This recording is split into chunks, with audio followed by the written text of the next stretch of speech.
Sabe, quando você consegue contar, narrar uma história com riquezas de detalhes, mas pasme, você ainda nem era nascido, tampouco protagonista dessa história. Prazer, eu me chamo Marciele Simões, a sua contadora de história.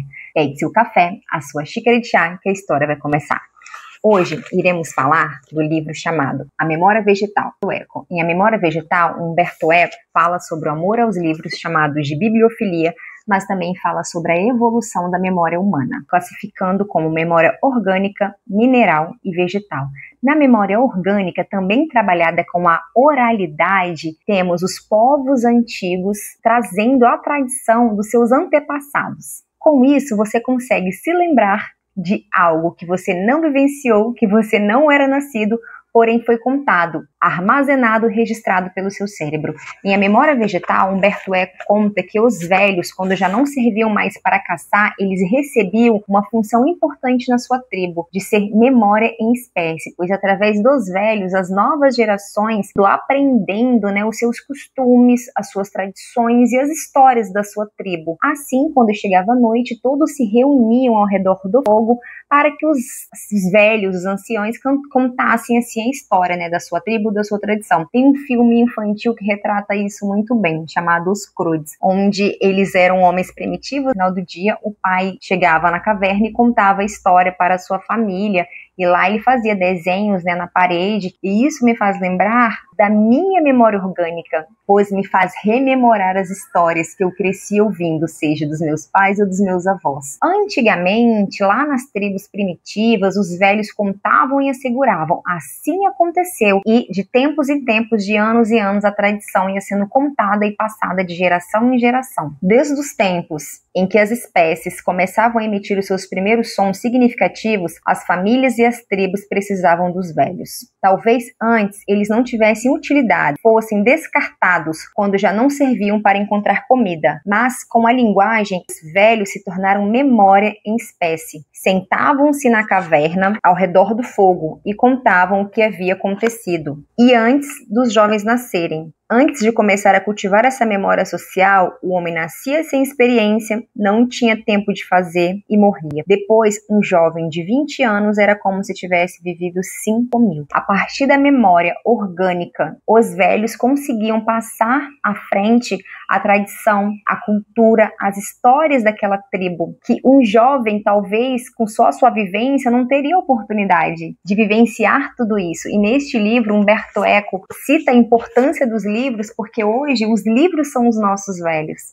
É através dos livros que nós conseguimos saber das coisas antigas, ler algo e assim passando adiante através dos nossos conhecimentos ou daqueles outros, seja um livro de literatura, um livro de romance, um livro de poesia ou até mesmo um livro técnico, voltado para as áreas acadêmicas. Hoje, lendo as histórias, você consegue vivenciar tantas outras coisas, tantas outras vidas, que ao passo, se você não tivesse um livro para ler ou um velho para te contar uma história, você não teria tantas experiências, não saberia de tantas coisas. Ali, além da evolução, da oralidade, da memória orgânica, neste filme começamos a ver também a memória mineral, que é onde é trabalhada toda a parte da memória através de desenhos, onde começam as escritas comiformes. Com a invenção da escrita, os primeiros registros foram feitos em tábuas de argila, desenhos em pedras e a arquitetura, uma forma de contar a história através das pirâmides do Egito ou das catedrais góticas. A arquitetura em si tinha histórias e ensinamentos morais. E assim, os primeiros ideogramas, caracteres cumiformes e letras alfabéticas tiveram seu suporte mineral. Sim, com a invenção da escrita, de pouco a pouco surgiu a terceira memória, a memória vegetal. Apesar dos primeiros registros escritos terem sido em pergaminho, com pele de animal, Umberto Eco considera a terceira memória como vegetal, aquela registrada através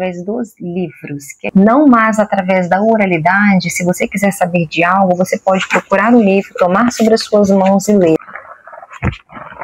Com a evolução da escrita, de pouco em pouco surgiu a terceira memória, a memória vegetal. Aqui no livro, Umberto Eco cita: na tribo primitiva, os velhos asseguravam, assim aconteceram as coisas na noite dos tempos. Quem garante é aquela tradição que se conferiu de boca em boca até os dias atuais. E a tribo dava crédito a essa tradição. Hoje, os livros são os nossos velhos. Pedimos a eles que nos deem mais memória do que aquela que a brevidade de nossa vida nos permite acumular. Não nos damos damos conta, mas a nossa riqueza em relação ao analfabeto, ou quem alfabetizado não lê, que ele vive e viverá apenas uma vida, ao passo que nós que gostamos de livros, amamos os livros e veremos muitas outras.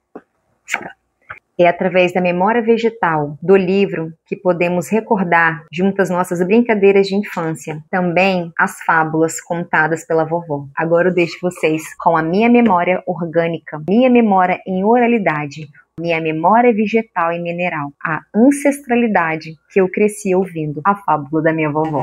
Cachorro falava, Zabé lavou, Zabé comeu, Zabé não vem cá.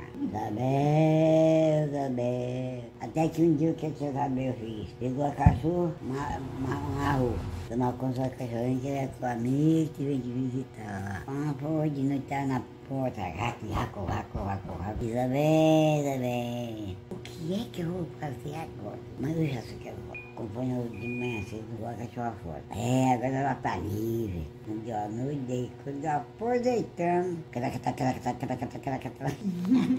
Aí o homem do Zabé, tomar conta da cachorrinha, que é tua amiga, que vem te visitar. Zabé já lavou, Zabé já comeu, Zabé vem cá. E agora? Peguei essa cachorra, joguei no rio. O rio desceu de água abaixo. Agora vai ver a cachorra, o que eu vou fazer? Eu vou abrir a porta, ver o que é isso. Quando ela abriu a porta, ela viu aquele bicho. Aqueles cabelos tudo rebuçado de cabelo. E os olhos, aqueles olhos butucadão, uau! Falei com o Zabé, na conta da cachorrinha, você não quis na conta. Agora que vai tomar conta da cachorra sou eu. Se eu tiver cachorrinha, ela toda dormir, toda manhã, toda manhã. Ela não podia dormir, ia que ela deitava. Ela via tudo isso da cachorra, a cachorra bebendo vendo água, a cachorra mastigando. Zabé. Eu falei, você tomar conta da cachorra, agora que a voz sofreu, você... Uau!